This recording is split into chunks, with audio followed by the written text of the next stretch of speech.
Assalamualaikum warahmatullahi wabarakatuh.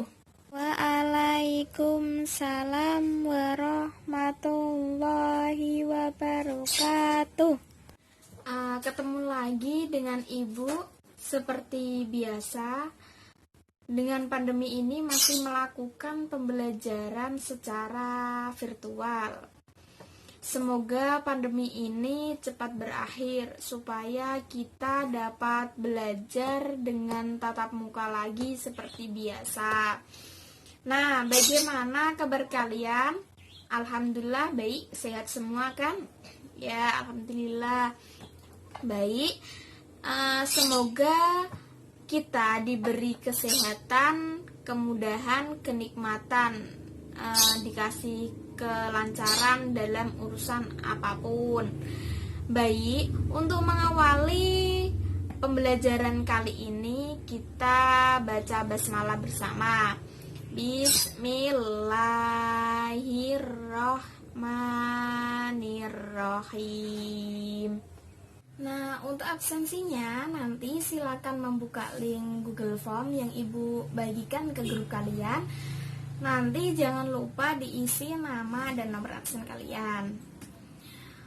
Untuk pembelajaran kali ini kita akan membahas tentang berkompetensi dalam kebaikan. Apa sih berkompetensi dalam kebaikan? Ada yang tahu? Ya, berkompetensi dalam kebaikan itu, berkompetensi itu dulu artinya apa? Nah, artinya itu berlomba-lomba suatu tujuan. Orang berlomba-lomba dalam suatu usaha untuk berada dalam posisi yang paling depan, dan baik dalam hal konkret maupun hal yang tidak konkret. Untuk berkompetensi dalam kebaikan, Allah telah menyediakan lintasannya dengan berbagai sarananya, baik sarananya habluminallah maupun habluminannas. Dan sebaik-baiknya lintasan adalah lintasan Ramadan, karena memang Ramadan itu berkompetensi dalam kebaikan.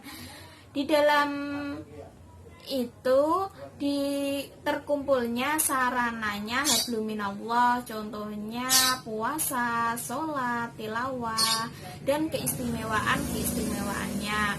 Dan untuk sarana habluminannas itu seperti zakat, infak, silaturahmi, dan saling memaafkan.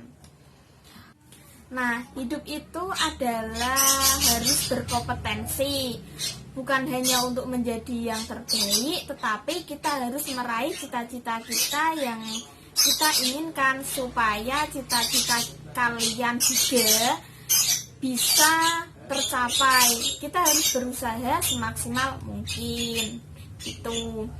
Namun sayangnya banyak orang-orang itu terjebak pada kompetensi semu yang hanya menuntutkan hawa nafsu duniawi dan jauh dari suasana robbani.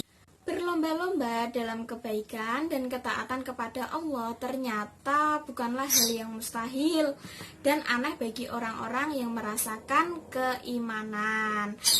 Bahkan ini merupakan rahmat yang agung dan taufik dari Allah memudahkan mereka untuk merasakan indahnya surga dunia yang hakiki, agar mereka semakin semangat, termotivasi untuk mengejar tinggi kenikmatan surga di akhirat nanti.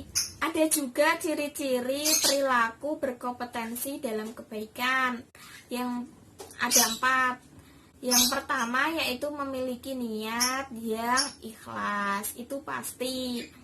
Kalau tidak ikhlas berarti itu tidak melakukan berkompetensi dalam kebaikan, tapi kesombongan. Nah, ini niat yang ikhlas itu merupakan faktor yang penting dalam setiap amal. Di dalam ikhlas itu merupakan rukun amal yang sangat penting. Jadi untuk melakukan kebaikan itu harus ada keikhlasan. Untuk yang kedua, yaitu cinta kepada kebaikan dan cinta kepada orang yang berbuat baik secara baik. Seseorang akan antusias melakukan kebaikan manakala pada dirinya terhadap rasa cinta pada kebaikan. Jadi cinta kepada kebaikan itu harus, supaya kita bisa antusias untuk melaksanakan amal atau melakukan kebaikan itu. Karena tidak mungkin seorang itu melakukan suatu kebaikan apabila kita tidak suka dalam kebaikan itu.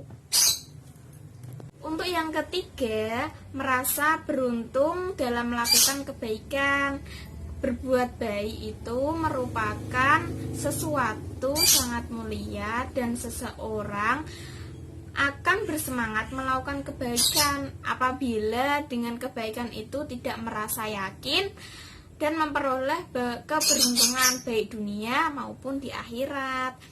Untuk yang keempat, merasa rugi bila meninggalkan suatu kebaikan apabila seorang merasa beruntung dengan kebaikan yang dilakukannya, karena sejumlah keutamaan yang disebut di dalam Al-Quran, mereka ia telah akan merasa rugi apabila meninggalkan.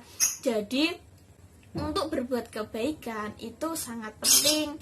Jadi kita harus berlomba-lomba dalam kebaikan, tetapi harus dengan keikhlasan. Untuk berbuat kebaikan itu harus ada niat dengan keikhlasan juga dari hati. Melakukan kebaikan itu yang mudah itu silaturahmi, tetapi perbuatan itu sangat sulit dilakukan bagi orang-orang, padahal berkompetensi dalam kebaikan yang silaturahmi itu sangat mudah dilakukan. Nah, itu saja yang Ibu sampaikan. Untuk tugasnya ntar Ibu share ke grup kalian. Untuk pengumpulannya ntar Ibu kabarin saja. Selamat menjalankan aktivitas kembali, tetap menjaga kesehatan dan mematuhi protokol kesehatan. Jangan kemana-mana, tetap di rumah saja.